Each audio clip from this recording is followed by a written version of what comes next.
I want to mention to you guys, because last night I was in tears. I was in my bed. I stayed up till like 1 o'clock in the morning for no reason at all, and then I got in my bed and I was in tears because I got some more bad news. Another one of my sisters was killed. Mm. Um, and this is the 23rd girl this year, the 23rd woman of color, trans woman of color who was killed. It's a homicide. They're ruling as a homicide. She was in some part of California, but it's a part of California I haven't actually heard of. And she was 22 years old, and she was found in an abandoned house on a sofa that was burned. And there's security footage that they are ruling it as a homicide. So Sorry. 23rd one this year, and we're only in July. So What's her name? her name is, and I have it on it's Maria, I think. Hold on a second. Give me a second. I know. Can you I guys know. still? Knowing the full real name sometimes is tough. Well, this is the problem. The problem has been that they're misgendering her, and her Mhm. family also did what's called um, okay. They did something that's called dead naming. Mhm. Her name is Marilyn Cazares. She's 22 years old, of Brawley, California. Her body was found in an abandoned home near a couch Mm. that was set on fire on Monday morning. There's video evidence that points to this as a Oh, so homicide. you have the story. Send me that story, please. It's on Instagram, so I'm Okay. gonna. You're on Instagram, right? Do I follow you on Instagram? Uh huh. Okay, hold on. Well, I'm I putting it up follow now too. you. I'll I don't post it know. in the link. Yeah, because I'm always interested to follow these stories now because I want to notice what type of traction they get and if there is media that supports it or backs it because Well, the problem that's has a lot of the been problem too. the problem was that her oh, you just put it there, great. Her family was misgendering her, and so was the police, and dead naming her. And and her aunt was the only one that spoke up that she was a trans woman, What and is that Mm. dead? What does dead naming um mean? what'd you say?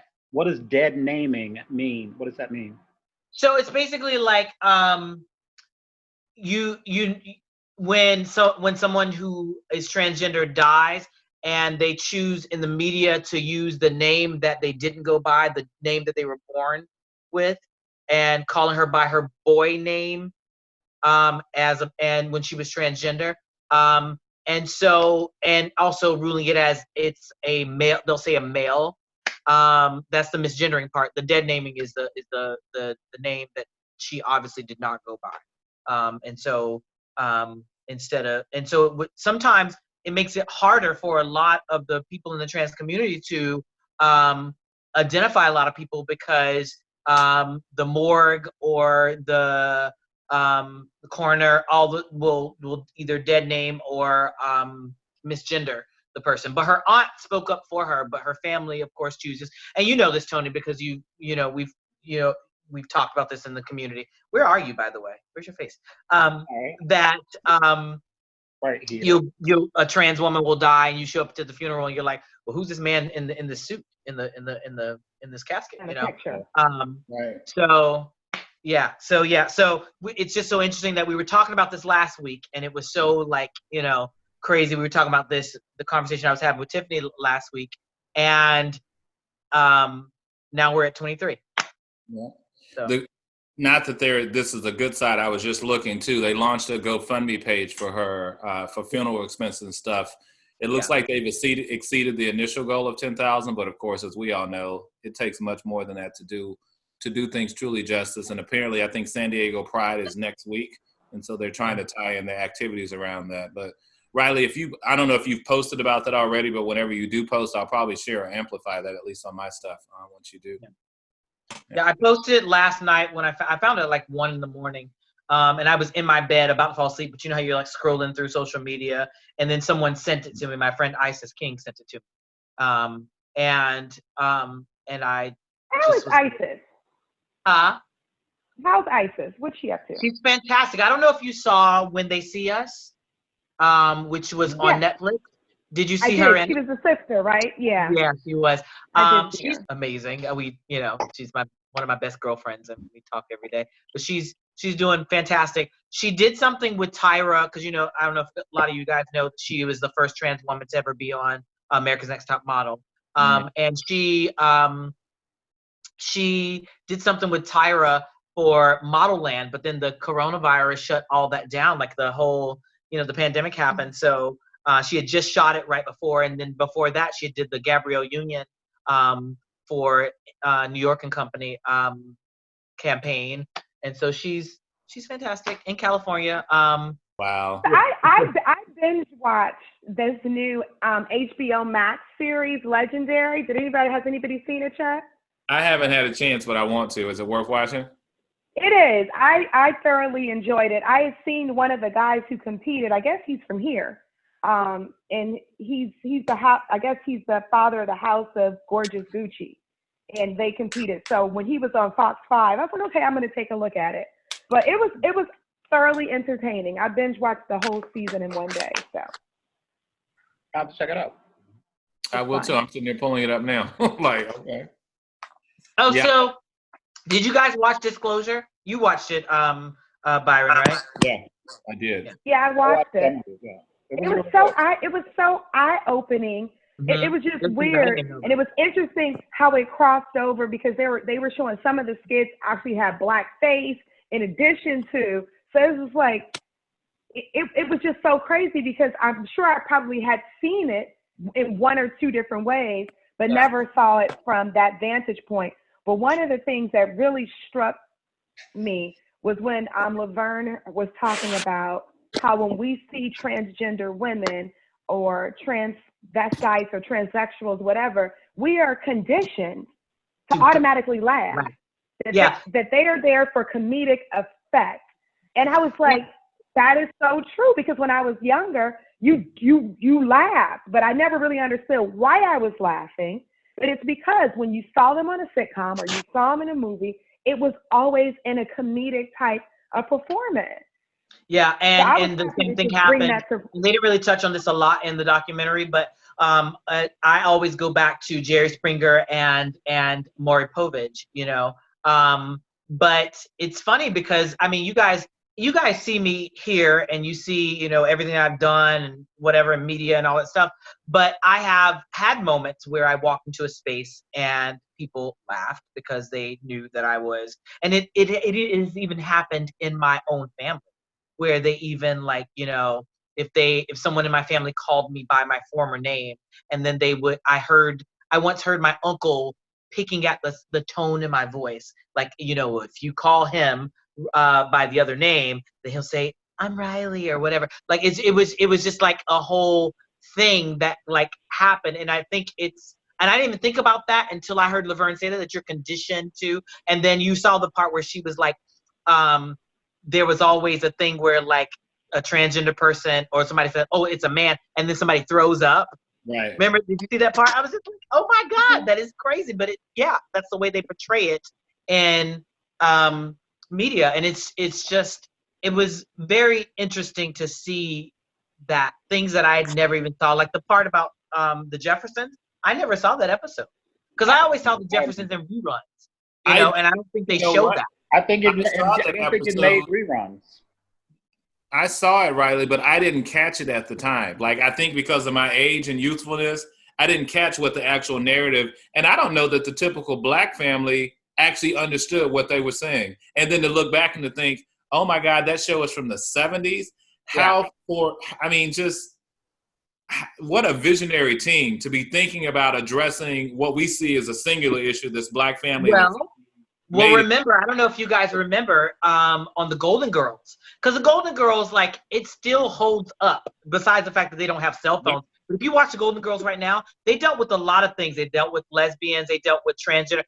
There was a guy who was running for mayor or senator or something. He was running for some kind of political office, and he ended up being transgender. He ended up being female to male transgender. And it was they were definitely ahead of their time and so was the Jeffersons. When I watched that, it was because I'd never seen that other than watching Disclosure. I'd never seen that episode. And like you said, Tony, I think they must have taken it out. I don't recall seeing it like ever again, but I remember it in such detail because I just remember that actress and how beautiful she was. And I remember that blue dress. Gorgeous. Her hair would bounce. That flip. Yes, right? I would see her after that. I would remember that. Yeah. She was really like banging. Like, yeah. And then Shayna, did you see when they talked about Nip Tuck and Famke Janssen? Yeah. Yeah. The craziest thing is that it made me think, and I hate to make the comparison of, with sexuality and race, but how white people who've never been in environments with Black people, they only know what they see on TV, and that's their representation. It's almost the same. So people who have never had relationships with transgender people, if that's their only connection is what they see on TV, that would explain why it's a joke. That would explain why the thought to vomit. Like we never even think of how we're set and our minds are being conditioned against the same way it has been racially done throughout history. There are so many people that meet me and have said to me, and even guys that I've dated that have said to me, you changed the face of what I thought somebody who's transgender was, because of course, growing up, only thing I knew about being transgender was what I saw on Maury Povich or what I saw on Jerry Springer. And that is nothing like, you guys know me, that's nothing like who I am. But because in the 90s on Jenny Jones and all those shows, it was played up to be this kind of like, is it a man, is it a woman, or tricking a freak show. A freak show, absolutely. Bella, what do people in your generation feel about transgendered people? Oh, again, I can't speak for every millennial. Well, I mean, just in terms of like your friends and the people that you associate with. I think for my friends group, I think it really depends. I have like two cohorts of friends. Those who may not see the LGBTQ community as a legitimate community, and those who are very open and like okay with the LGBT community. But if I was to generalize all millennials, I mean, we are the generation that's changing everything, especially when it comes to LGBTQ rights. So I honestly say that give it a couple more years, and things like being gay, being a lesbian, being trans is going to be normalized, and it's going to be almost a social norm that it's like you're going to meet a transgender person and you're not going to be surprised by it or anything like that. You will simply accept it like, oh, okay, it's perfectly normal. Like the sky is blue and the ocean is, blue or whatever. It's going to be normalized eventually. And it's because of my generation, because we're so open to it, and because we're just pushing this more progressive agenda on our politics. So and you know what? People demonizing transgendered people. Say again? You don't encounter people demonizing or speaking negatively about transgendered people? Oh, no. I do. Of course I do. This is still America. This is still like, especially in my generation, because I'm not gonna lie to you, like I have friends who may not view trans community as like a good community. They might not agree with what the trans community agrees with. And that's because these guys, and the majority of them are guys, they grew up in environments where, like you gotta be tough, you gotta be a man, you gotta be the typical traditional masculine type of stuff. And of course, the transgender community kind of like goes against that, because it's about like more about who you are as a person and expressing yourself and being true to yourself. For me, it's like, I've always never had a problem with that. You do you be yourself. And, God created us all in a beautiful image. So if you want to change your gender, that's perfectly fine. It's your choice. But of course I encounter people who don't agree with that. I mean, I would be lying if I said that I don't, because I definitely do. There are plenty of people in this world who still don't agree with the LGBTQ community, and it's a shame. But it is what it is. You know what's funny, what I'll say to that point? Remember we were talking earlier about, and I was mentioning how when I was in my 20s, I dated guys in their 40s. And now that I'm in almost 40, I date guys who are younger than me. It's so funny that when I was in my 20s and dating guys who were older than me, it was harder to find guys who were okay with me being transgender. And now it's so weird that I will meet a guy in their 20s, like I'll meet a guy who's like 28, 26, 28, who will say to me like, wait a minute, people have not wanted to date you because you're trans, or people have judged you because you're trans. Like, come on, it's 2020, like the world. It's so funny, the dynamic between the younger guys that I've dated who are so open and the older guys that I've dated that were just like, oh, I want you to be my secret, or oh, I can date you, but I don't want my family to know about it. Is so different, and it is really speaking to how the new generation and how they are towards, and how open and accepting they are. And I've told you guys before, I feel very happy about like the hands that we are leaving this world in, because these millennials, or this new generation, not millennials, but the new generation, have this on lock. They're not standing for injustice. They're protesting. They're doing so much.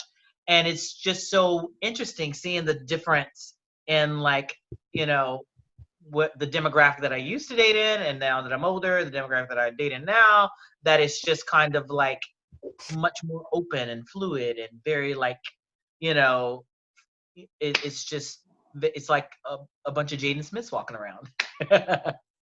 I just want to say Well, goodbye. I wonder if she. Gotta go. See you, Bello. I was wondering if she was supporting him before her transition. You know what I mean? Like if she was a supporter before, her transition and then saw happened how bigoted. Her transition happened before he was president. Mm-hmm. So she's always been Republican. She's been a Republican. She's always been Republican. And there are certain Republicans that no matter what will vote Republican just because they're Republican, and which is fucking nuts. Because I've said this before, there's a difference between Republican people and Trump supporters. Sometimes they're the same, and not all, and often they are not. Because you look at people like Meghan McCain, who is a staunch Republican, but is absolutely not a Trump supporter. But Caitlyn, you know, even on her TV show, her reality show, had to have her eyes opened to the struggles of the fact that she, within the trans community, had a lot of privilege for being a white transgender woman as opposed to a black transgender woman or transgender woman of color, and also being Republican.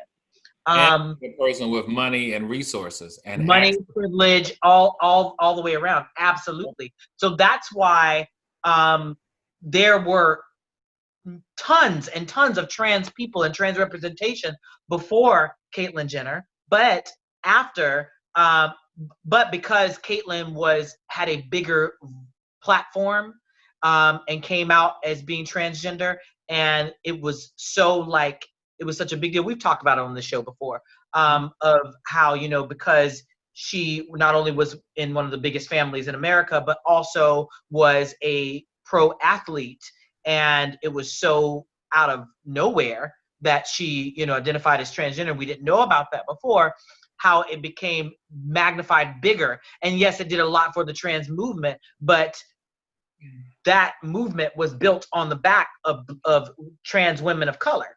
So it is her political stance has always been problematic, and she's been called out about it many times.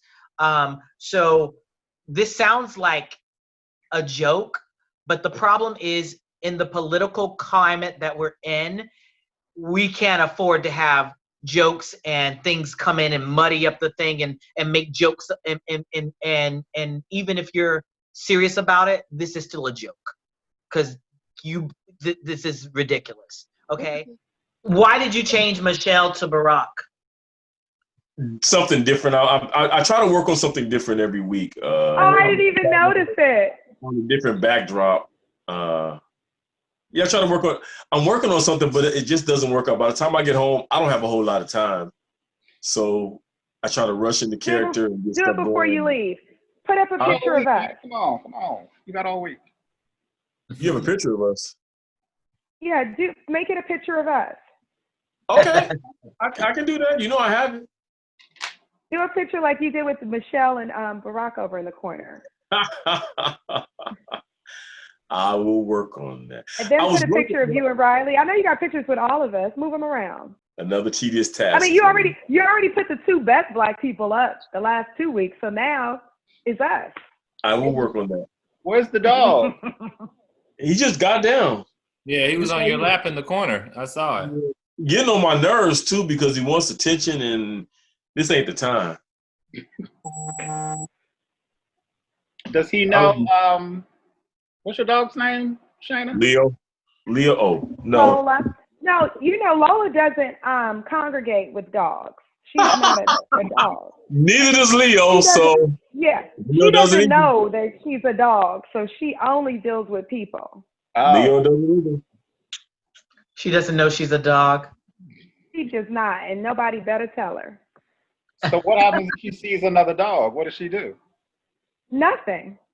Oh. She doesn't see them. Leo sees other dogs and makes noise, but he's not allowed to congregate with those things. I mean, with those dogs. Yeah, So if you're walking her and another dog comes by, the dog doesn't bark at her and she doesn't react? Oh, they try to do all that. She just does what I do. She just keeps walking. Unbothered. She's unbothered. That's not her thing. She just not. She just keeps it moving. Like, it's the funniest thing in the world. She doesn't get scared. Like the big dogs, she doesn't get scared. She just keeps walking. Goes the other way. I used to hear that dogs are like children, and I never really believed it because most of my friends that were white had dogs when I was young, and they brought them in the house, and my parents didn't allow that. This one right here is just like a child. Everything he is, everything that he is what I have conditioned him to be. My Lola, literally, she has, I don't know if she really has allergies, but I watch her because, like, when it gets late, my allergies get really bad. So I'm scratching my throat. I'm digging in my ear. She does that. It's the weirdest thing. I don't really know if her throat is really itching, but she'll make the noise and she'll start honking and then she'll start beating in her ear. And it's the weird, I'm like, that's my baby. Riley, it's interesting because when we had the conversation, I don't know, 3 or 4 episodes ago, and we were talking about people who needed to date an entertainer, I forgot who the person was we were talking about. But her response was, I need to date an entrepreneur. I need somebody that understands my schedule. B. Simone. Right. Yeah. And I totally can understand that because I know how complex my life is. I run 2 different national organizations that literally are office in different coasts. I travel and speak. And my first thought is, can you comprehend and process the totality of who I am? I'm not saying you got to be up to speed day one, but I need to know you have the ability to wrap your mind around, I'm not the average guy that you meet down the street. Like, that's just factual, right? And so if you can't process these competing parts, knowing that it has nothing to do with how I feel or care or love about you, but this is as significant a part of my life because I'm never going to give up a check. That's a good, legal, honest check. I believe 2 checks are better than 1 every single day. And I'm going to get everyone that I'm entitled to. That becomes more of a defining factor for me. And I've learned age is not always the right indicator of whether people can process that. Because you can be older and be stuck in your ways and be like, you too busy. You doing too much. Why are you doing the most? Why? Because I can. Or you can be young and have great appreciation for it. Like, yeah, that's what I'm talking about. I want to build something like that. So it's all about who you find that works for you. That's been my experience. I've had pretty long-term relationships, though. Yeah. I think the backlash that she was getting was more about the fact that she said entrepreneur, but entrepreneur doesn't necessarily mean that you have a lot of free time. No, but she meant you need to understand that if she is working at 3 a.m. Yeah, I get the mentality, but it's just not. She was saying, like, can you go when I'm going somewhere? That doesn't necessarily mean. Well, the backlash she got was people didn't hear what she said. The only thing they heard was she said, I need an entrepreneur. What they heard was people with the 9-to-5 are trash. Right. And that's not what she said. That's not what she said. Or or people who are 9-to-5, like I can't deal with you. For her, and that's why I said when we were in that episode, I'm like, it should only piss you off if you're trying to date her. You know, we all date people that fit into our lifestyles or that fit our lives or our schedules or whatever. And she was just voicing that opinion that because she's an entrepreneur, needs to date somebody who is an entrepreneur because they understand her life. And that made a lot of sense because someone who works 9-to-5 doesn't have the freedom to do what she does or to just hop on a plane, whatever, or won't understand why they went to bed at 11 o'clock and she's still up at 3 o'clock. That's why she got the backlash because she was saying for her, she wants to manifest someone who is a entrepreneur. in And- whatever sense of the word. Only thing people heard was, that's that thing where if you people work at 9 to 5, you're trash. that's also a thing where people just get too much into people's business. The positive or the negative is only going to affect her. If she ends up with somebody, Absolutely. then it's positive for her. If she don't, it only affects her. Well, and I've discovered living in the DMV, I have great appreciation for the structure of my lifestyle for people who actually work in the government, because if they have enough service in the government, they have enough latitude, they know how to schedule their RDO, and things can work. Whereas some other folks, it's almost like it's a struggle trying to get them to realize, like, no, I got to put in my 10 hours. You're like, yeah. And if you can't get on the plane, that's okay if you can't come today. Can you come tomorrow? Or maybe you can't come at all, and I'll see you when I get back. But I need you to be okay with that. She and I kind of got into a little thing because an interview from 2017 resurfaced of her saying some really terrible things about transgender people. And I reposted it because I thought it was new, but I reposted it, and then she saw it. And I posted it on my my stories, my Instagram, and she saw it, and I was just like, it's like I actually liked her. I was just defending her the other day, and then like the next thing, but I didn't realize that it was from 2017. But see, that's the thing. Like somebody posted it and it resurfaced, and she was getting backlash for this podcast where she was saying that she said tranny, and then she said she was saying the LGBTQ lettuce, bacon, and tomato community. And she was like basically trying to educate people that if you've had the surgery, then you're no longer transgender, or if you've had, or you're just a man in a dress, or you're like whatever. And it was a whole thing. And then I posted it, and it was, so I had a problem with her. Is tranny considered offensive? It's like saying, Oh. yeah, Thank you. transgender or trans, but tranny never. Oh, trans. Okay. Okay, I'm back now. Because I know I've definitely said tranny before and had no idea. I just thought it was an abbreviation. Riley, did you Thank say you for sharing tranny that. is never, but trans or transsexual is okay, right? Transgender or trans, but never tranny. Trans. So what's a tranny? It's something you shouldn't say. It's Tranny is like saying nigger to a black person. So when somebody says a tranny, is that short for transsexual? It's Transgender? derogatory for transgender. Yeah, It it's has the to shortened do with version, but we connotation. shouldn't use it. It's like faggot for gay people and nigger for black people. That's tranny. Mhm. And in the same, and there are some trans girls that will say that, but it's the same way that black people have taken nigger and turned it into and claimed it as their Right. own. But It's I do not use Karma that word. and I don't appreciate being called that word. I don't use that word. I'm transgender, or I'm trans, or most importantly, I'm Riley. I'll be honest with you. I don't call people out of their names. I don't like being. But it's hard to offend me. The only word that you can call me a whole lot of things that won't bother me, but bitch, that enrages me. For some reason, that is the most disrespectful word that you could ever call. That's laying hands on words to me. I don't call people out of their names. Really?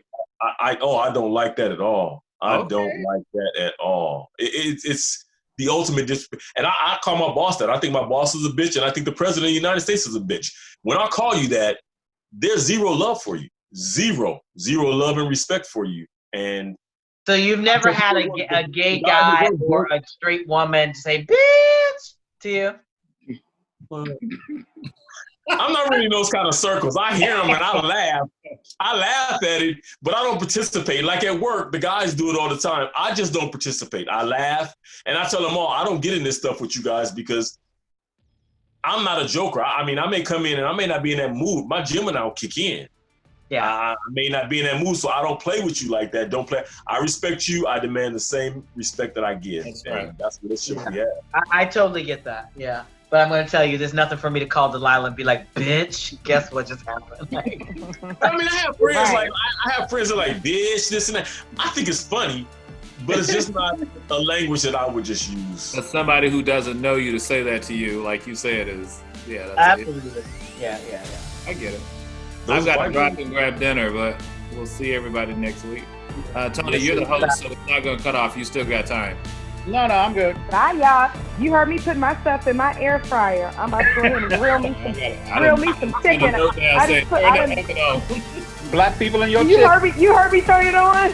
No, I sent a text saying turn the oven on and put my lasagna in there and start heating it up. I got about You gotta do the unlock it. About the grill. This little, I'll see you guys next week. See you guys next week. Thanks. Bye, y'all. Yeah. Thanks, Tony. Good Love stuff. you all. Bye. Bye.